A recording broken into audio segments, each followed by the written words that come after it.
हाय दोस्तों, मैं हूँ संतोष कावरे। आज के सेशन में हम सीखने वाले हैं कि सैलरी कैसे कैलकुलेट करते, हाउ टू कैलकुलेट सैलरी। तो क्रैश से जीरो से हम क्या कर लेंगे, सैलरी जो है कैलकुलेट कैसे करते हैं एक्सेल शीट में, वो जीरो टू एंड तक सब देखने वाले हैं। तो उसके लिए क्या है कि हम यहाँ पे कि ये जो पूरा ब्लैंक एक्सेल शीट है, तो उसमें मैं बताऊंगी कि सैलरी क्या होता है। सैलरी तो पहले क्या होता है कि जो भी एम्प्लॉय हमारे ऑर्गेनाइजेशन में या कंपनी में काम करते हैं, तो उस काम के बदले में कुछ ना कुछ रिम्यूनरेशन देना पड़ता है। रिम्यूनरेशन जो बेनिफिट है वो देना पड़ेगा। तो जो भी एम्प्लॉय उनको क्या करते हैं, हम सैलरी देते हैं अकॉर्डिंग टू उनका प्रोफाइल क्या है, कौन सा रोल हैंडल करते हैं, कौन सा पोजीशन मैनेज करते हैं और उनका ओवरऑल परफॉर्मेंस क्या है, उसके अकॉर्डिंग उनका क्या है कि हम सैलरी डिसाइड करते हैं। तो डिसाइड करेंगे कि जब भी सैलरी डिसाइड करते हैं उसमें क्या है कि जब ऑफर लेटर जाता है उसमें आता है कि आपका कि एम्प्लॉय का नाम आता है, डेजिग्नेशन आता है, और जब भी एम्प्लॉय कोई भी ज्वाइन होता है उनको एक एम्प्लॉय कोड दिया जाता है। ठीक है, ये तो हो गया कि आपका बेसिक इंफॉर्मेशन। और जब सैलरी के कंपोनेंट होते हैं ना, तो वहां पे कैसे है कि सैलरी तो एक वर्ड है, मगर एज पर ऑफर लेटर तो वहां पे कैसे है कि सैलरी में कुछ कंपोनेंट होते हैं, कुछ बेसिक सैलरी होता है, एचआरए होता है, कन्वेंस होता है, उसके बाद में होता है कोई मेडिकल अलाउंसेस, ओवर टाइम वगैरह, ऐसे जो अलग अलग कंपोनेंट्स करके फिर ग्रॉस सैलरी होती है। और ग्रॉस सैलरी होने के बाद जो भी नंबर ऑफ डेज यहाँ पे हम क्या कर लेते हैं कि होता है, जितने present number of days employ होता है, तो उसके अकॉर्डिंग क्या करते हैं उनको सैलरी जो है वो पे किए जाती है। तो यहाँ पे हम क्या करेंगे, शुरू से यहाँ पे देखेंगे कि हमारा है कि अभी इन्फोवाइड लर्निंग लर्निंग करके यहाँ पे नाम दूंगा कंपनी का, नीचे आता है कि salary sheet for the month of February 2021। अभी जो है कि मार्च महीना चालू है, तो ऑब्वियसली फेब्रुआरी मंथ की सैलरी कैलकुलेट की जाएंगी। तो जब भी फेब्रुआरी की सैलरी क्रिएट करते हैं, तो उस समय सबसे पहले आता है कि सीरियल नंबर, ऐसे जो कॉलम है ये आपको क्रैश से इसलिए सिखा रहा हूँ क्या है कि अगर मैं ऑलरेडी पहले से बना बनाया अगर आपको देता हूँ, तो क्या है कि इतना ज्यादा समझ में नहीं आता। तो मैं यहाँ पे जब practically one by one stage करता हूँ, तो आपको जो जीरो से लेके सब तक स्टेप बाय स्टेप आपको समझ आएगा। तो उसके कारण मैं क्या कर लेता हूँ कि ये सब चीजें शुरू से आपको सैलरी कैलकुलेट कैसे करते हो तो सिखाए जाएगा ही। मगर आपको अगर इस तरह का टेम्पलेट बनाने का है या इस तरह का आपको सैलरी का शीट बनाने का है एक्सेल के ऊपर, तो भी आप इजिली यहाँ से बना सकते हैं। सीरियल नंबर आएगा, बाद में एम्प्लॉय नेम आएगा, शॉर्टकट में नाम डालो, डेजिग्नेशन आएगा, बाद में आ जाएगा कि डेजिग्नेशन। तो यहाँ पे डेजिग्नेशन के पहले एक एम्प्लॉय आईडी आता है, यहाँ पे एम्प्लॉय आईडी, करेक्ट।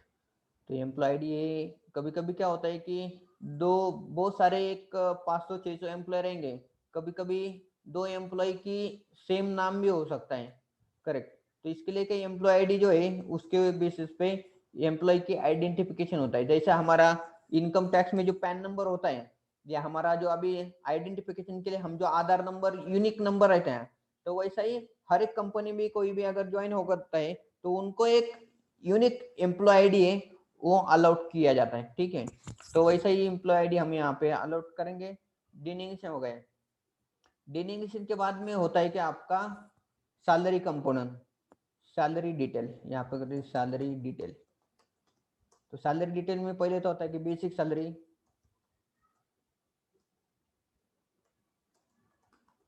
उसके बाद में होता है कि एचआरए, और उसके बाद में होता है कि कन्वेंस, बाद में होता है मेडिकल अलाउंस,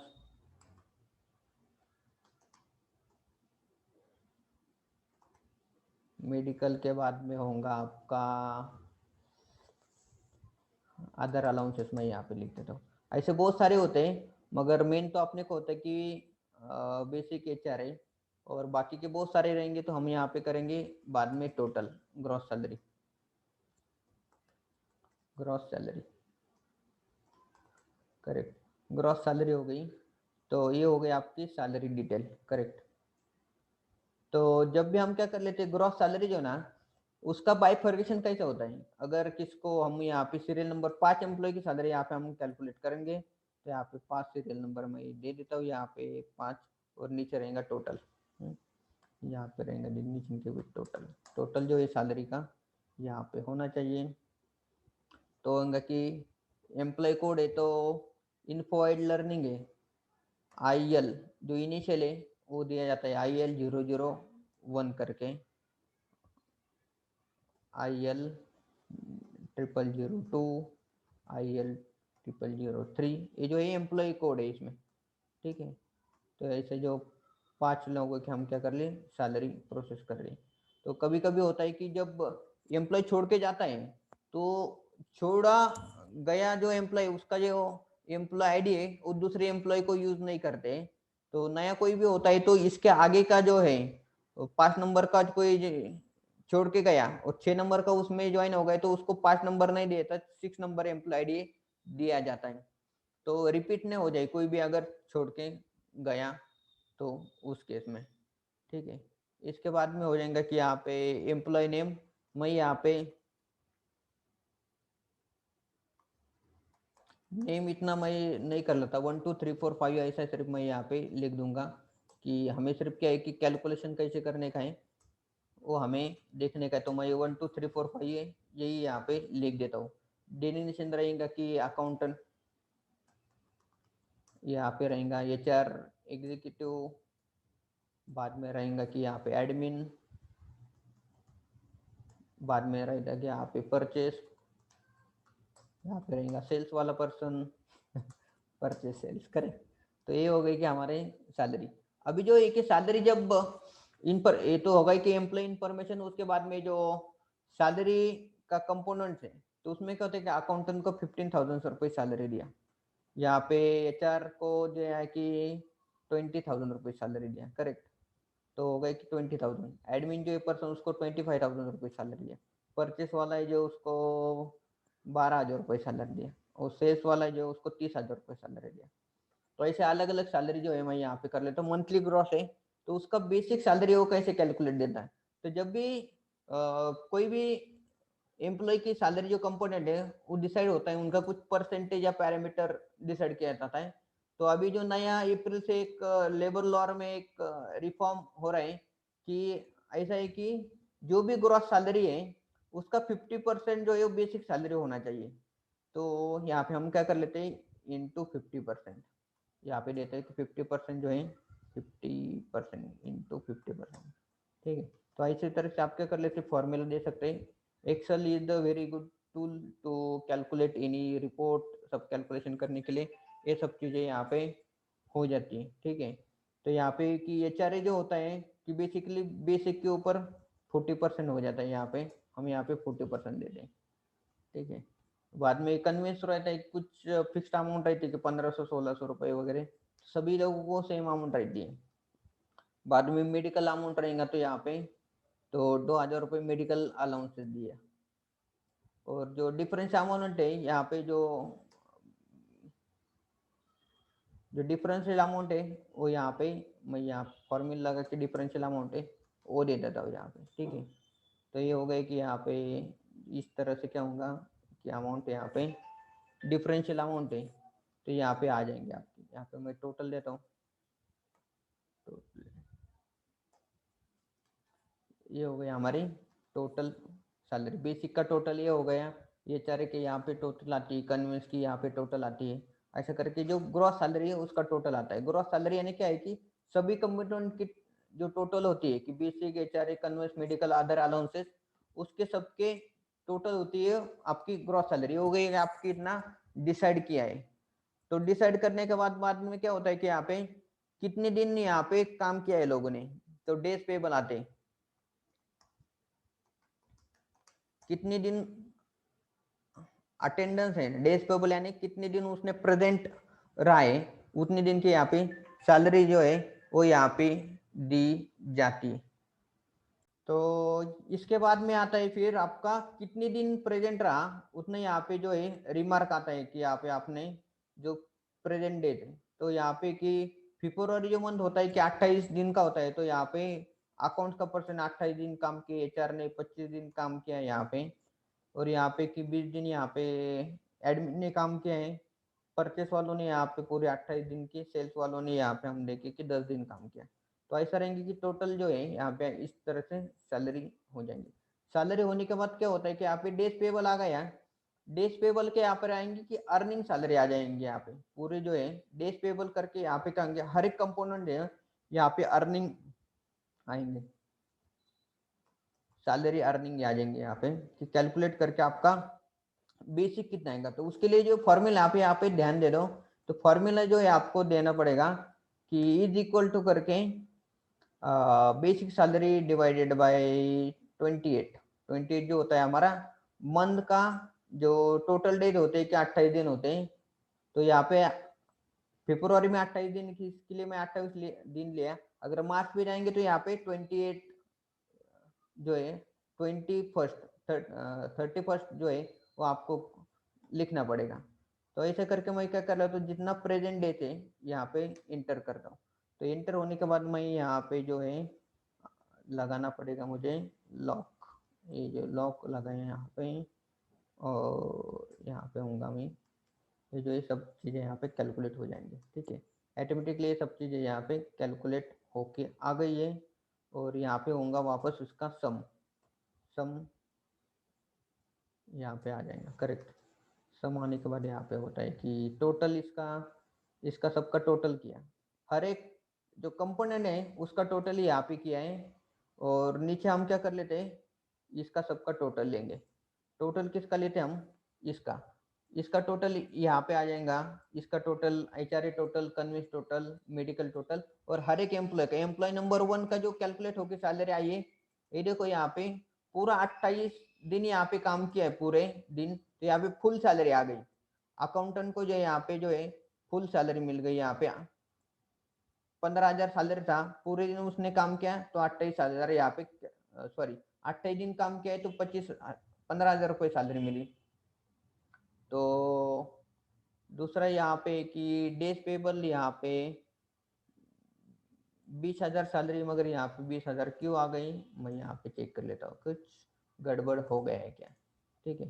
तो यहाँ पे 20,000 सैलरी नहीं आना चाहिए, ये तो हो गया करेक्ट। ये फॉर्मूला जो है यहाँ पे गलत लग गया, करेक्ट। ये देखो ये फॉर्मूला इसमें गलत हो गया, तो क्या होता है कि थोड़ी भी गलती हो गई तो क्या होता है,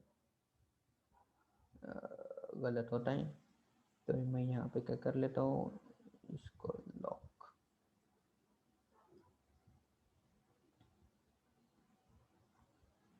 सेवन,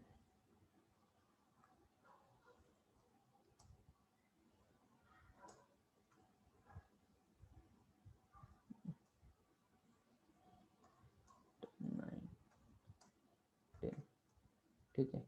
ये जो है ना फॉर्मूला अच्छी तरह से देखना पड़ता है, तभी वो कैलकुलेशन बराबर हो जाएगा। तो इस तरह से मैंने क्या है कि फॉर्मूला जो है वो करेक्ट कर दिया है, ठीक है। अभी जो फॉर्मूला है बराबर आ गया है, तो पहले था कि वो 28 ये जो है ए का जो डेज पेबल यहाँ पे ले रहा था, अभी यहाँ पे कैलकुलेशन करेक्ट होके आ गए, ठीक है। तो वो वही करेक्ट सैलरी, तो यहाँ पे तो कि पहला जो नंबर 1 एम्प्लॉय है उसका 28 दिन के अकॉर्डिंग यहाँ पे पूरी सैलरी आई। दूसरा जो एम्प्लॉय है यहाँ पे 20,000 रुपये सैलरी, उन्होंने 25 दिन काम किया है, तो कैलकुलेट होके उनका कितना आ गया सैलरी, 17,000 रुपये। दूसरे इसमें 25,000 सैलरी थी, 20 दिन काम किया यहाँ पे सिर्फ, तो यहाँ पे 22,000 रुपये सैलरी यहाँ पे कैलकुलेट हो क्या आई 20 दिनों का। तो यहाँ पे हो गई कि फिर बाद में कि परचेस वालों को सिर्फ 28 दिन है काम कर दिया है, तो उनने 28 दिन काम किया है बराबर, तो 28 दिन काम किया है तो यहाँ पे पूरा सैलरी आना चाहिए। तो यहाँ पे कैलकुलेशन में कुछ गड़बड़ हो गई, ठीक है। कैलकुलेशन में गड़बड़ है तो यहाँ पे हमें देखना पड़ेगा कि यहाँ पे यस, तो सब जगह गड़बड़ हो गई है।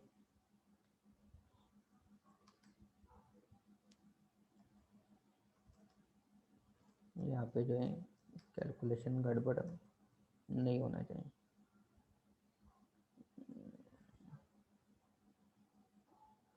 क्यों आ रहा है,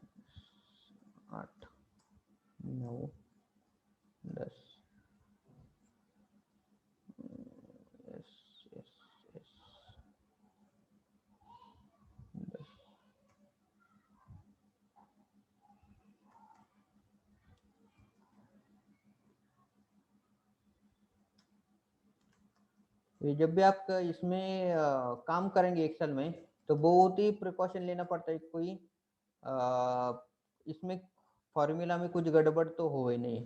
इस तरह से हम मैं चेक करो कि सभी फॉर्मूलाएं तो बराबर है। ठीक है, अभी तो बराबर हो गए फॉर्मूले। यहाँ पे 12,000 सैलरी थी, पूरे 28 दिन काम किए तो 12,000 यहाँ पे सैलरी आ गई। यहाँ पे 10,000 सैलरी दी, तो और एक हम कैलकुलेट कर सकते कि डायरेक्ट ग्रॉस सैलरी से हम डिवाइडेड करके भी कैलकुलेट कर सकते हैं कि यहाँ पे बराबर हुई कि नहीं सैलरी। करेक्ट, तो यहाँ पे मैं क्रॉस चेकिंग के लिए यहाँ पे फॉर्मूला लगाए हैं कि बराबर है कि नहीं। ठीक है, तो यहाँ पे 15,000, 17,800, 17,857 यहाँ पे है जो है, यहाँ पे बराबर सैलरी आ गई है। ठीक है, तो इस तरह से यहाँ पे क्या होगा कि ये सैलरी दोनों भी सेम है। ठीक है, कि कैलकुलेशन जो किया है वो बराबर किया है, तो ये हमारा हो गया कि करेक्ट करके ऐसे जो वेरीफाई करके हमें जो है करेक्ट करना पड़ता है। तो इस तरह से हमने जो किया है यहाँ पे क्या किया है कि करेक्ट कर दिया है इसको, सैलरी की कैलकुलेशन को। उसके बाद में हम क्या करेंगे, डिडक्शन। ये हो गई अर्निंग सैलरी डिडक्शन। तो डिडक्शन जो होता है कि हम क्या कर लेंगे यहाँ पे डिडक्शन देखिए दो पहला तो एक ही प्रोफेशन टैक्स है, यहाँ पे पीटी बोला जाता है, तो प्रोफेशन टैक्स रहेगा। ईएसआईसी कैलकुलेट होगा, ईएसआई के बाद में पीएफ है, और कुछ अदर रहेगा तो अदर डिडक्शन या कुछ एडवांसेस रहेगा, एडवांसेस रहेगा, वो डिडक्शन होके टोटल डिडक्शन आएंगे यहाँ पे। टोटल डिडक्शन, और यहाँ पे आएंगे उसके टोटल डिडक्शन की टोटल। तो यहाँ पे जो है टोटल डिडक्शंस की जो टोटल है, यहाँ पे हम क्या करेंगे, ले लेंगे टोटल डिडक्शन जो आता है यहाँ पे आएंगे। ठीक है, ये जो टोटल डिडक्शन है, तो आपका जो पीटी है तो कैलकुलेट किया जाता है कि प्रोफेशन टैक्स जो है, अगर किसी का 10,000 रुपीज के अबव सैलरी है तो उनको अर्निंग सैलरी, अगर किसी का मीन्स ग्रॉस सैलरी यहाँ पे आई है कैलकुलेट होके, अगर 10,000 के अबव यहाँ पे 200 रुपीज डिडक्शन किया जाता है। तो सभी का जो है 10,000 के अबव सैलरी है, तो यहाँ पे हम सभी का जो है 10,000 रुपीज डिडक्शन की जाते हैं। दूसरा है कि यहाँ पे जो ईएसआईसी जो है ना, उसका क्या फॉर्मूला है कि जिन एम्प्लॉय का सैलरी बिलो 21 है, बिलो 21 मीन्स यह कैलकुलेट हुआ नहीं है, तो यहाँ ये जो ग्रॉस सैलरी है, तो यहाँ पे किसी का भी अगर 21,000 से कम है तो उनको सिर्फ ईएसआईसी जो डिडक्शन होता है, तो कैलकुलेशन होता है इसके ऊपर डिडक्शन होता है, मगर एप्लीकेबिलिटी है वो ग्रॉस सैलरी के ऊपर होता है। करेक्ट है, तो यहाँ पे मैं करूंगा कि इन लोगों को एप्लीकेबल है, इसको है, इन दोनों को नहीं है। करेक्ट, जो इसका 25,000 सैलरी, तो 21,000 से कम है, ज्यादा है तो एप्लीकेबल नहीं है, 30,000 रुपए है तो उनको भी एप्लीकेबल नहीं। तो मैं सिर्फ यहाँ पे क्या करूंगा कि कैलकुलेट करते समय जो सैलरी कैलकुलेट होती है, ये जो earning salary, gross earning salary उसके ऊपर हो जाते हैं। तो उसका जो फॉर्मूला है कि 0.75%, ये जो है कि ग्रॉस अर्निंग इंटू 0.75% है, तो यहाँ पे हम कैलकुलेट करेंगे, मगर ये दोनों लोगों को लिए यहाँ पे एप्लीकेबल नहीं रहेगा। मैं यहाँ पे जो ये कर लेते, ये लोगों के लिए ईएसआई से एप्लीकेबल नहीं है, क्योंकि उनका सैलरी है 21,000 से ज्यादा, 21,000 से ज्यादा सैलरी रहेंगी तो एप्लीकेबल नहीं रहता। तो इनको मैं यहाँ पे फॉर्मूला है यहाँ पे मैं हटा देता हूँ। करेक्ट, हटा दिया है, तो यहाँ पे होगा उनका जो ईएसआईसी इतना कैलकुलेट हो क्या है। तो यहाँ पे मैं क्या कर लेता हूँ, फॉर्मूला यहाँ पे ड्रैग कर देता हूँ, तो आ जाएगा कि इसका टोटल। करेक्ट, इसका टोटल है, इसका टोटल है। पीएफ जो है वो होता है कि आपके 12% ऑन बेसिक अर्न सैलरी। ये जो अर्निंग सैलरी का जो कंपोनेंट है उसका जो बेसिक है उसके ऊपर 12% हो जाएगा, इंटू 12%। करेक्ट, तो मैं यहाँ पे जो 12% जो कैलकुलेट कर दिया है, तो यहाँ पे आ गए उसकी अमाउंट 12%, 12%, 12%। ठीक है, तो एक मैं चेक कर रहा हूँ कि फॉर्मूला जो है बराबर दिया है नहीं। बेसिक सैलरी के ऊपर 12% जो है पीएफ होता है, अदर डिडक्शन कुछ भी नहीं है। यहाँ पे हम दे दें कि एडवांसेस, ये जो एडवांसेस है सेल्स वालों ने कुछ यहाँ पे एडवांस लिया था 2000 रुपीज, ऐसा एज्यूम कर लेते हैं सिर्फ हमारे कैलकुलेशन पर्पज के लिए, तो हम यहाँ पे डिडक्शन करेंगे। तो डिडक्शन होने के बाद यहाँ पे मैं वापस फॉर्मूला देता हूँ कि यहाँ पे टोटल डिडक्शन से यहाँ पे आएगा, टोटल डिडक्शन से, तो यहाँ पे सम फॉर्मूला आता है, तो सम फॉर्मूले के बाद में यहाँ पे आएगा हमारा ये जो टोटल डिडक्शन है इसके टोटल आएंगे। यहाँ पे आएगा कि टोटल डिडक्शन यानी PT, ESIC, PF, other and कुछ एडवांसेस है, इसका सबका टोटल आता है। तो यहाँ का ये सब टोटल करेंगे तो यहाँ पे आता है कि 7747, तो इसका भी टोटल 7747 है। ये आएंगे आपका टोटल डिडक्शन। ये टोटल डिडक्शन आने के बाद जो है आपका आता है कि net salary, correct. Net salary जो है तो यहाँ पे हम देंगे कि gross salary minus deduction into net salary. ये जो सैलरी नेट सैलरी, तो ये अमाउंट है नेट, वही अमाउंट है आपके बैंक अकाउंट में, मीन्स एम्प्लॉय के बैंक अकाउंट में क्या होता है कि उसको ट्रांसफर किया जाता है। तो मैं इसको सभी को क्या कर लेता हूँ, थोड़ा कॉलम कर देता हूँ, तो यहाँ पे हमें क्या होगा कि अच्छा दिखेगा, ठीक है। तो मैं यहाँ पे कर लेता हूँ सभी को कॉलम, तो अच्छी तरह से यहाँ पे दिख जाएगा, करेक्ट। यहाँ पे करेक्ट, यहाँ पे कॉलम हो गई, इस कॉलम को मैं यहाँ पे बोल्ड कर लेता हूँ, हेडलाइन को यहाँ पे बोल्ड कर लेता हूँ, और ये जो है कि इसको भी बोल्ड कर लेता हूँ। तो यहाँ पे समझना चाहिए कि टोटल के कौन से कॉलम है, ये भी टोटल का कॉलम है और ये भी टोटल का कॉलम है, करेक्ट। तो इस तरह से हमने क्या किया, उसको हाईलाइट कर दिया, कॉलम कर दिया है, तो अभी दिखने को यहाँ पे अच्छा दिखाई देता है। तो दोस्तों ये जो इस तरह से सैलरी कैलकुलेट की जाती है कि नेट सैलरी जो है ये हमारी हो गई। तो इस नेट सैलरी को बाद में हमें क्या करने का है, हमारे अकाउंट में उसको क्या करते हैं कि एंट्री कर देते हैं हमारे बैंक में, करेक्ट।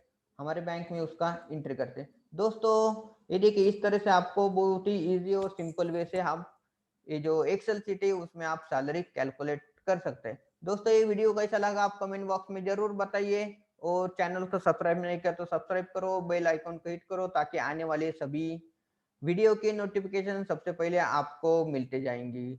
वीडियो देखने के लिए बहुत धन्यवाद, थैंक यू सो मच।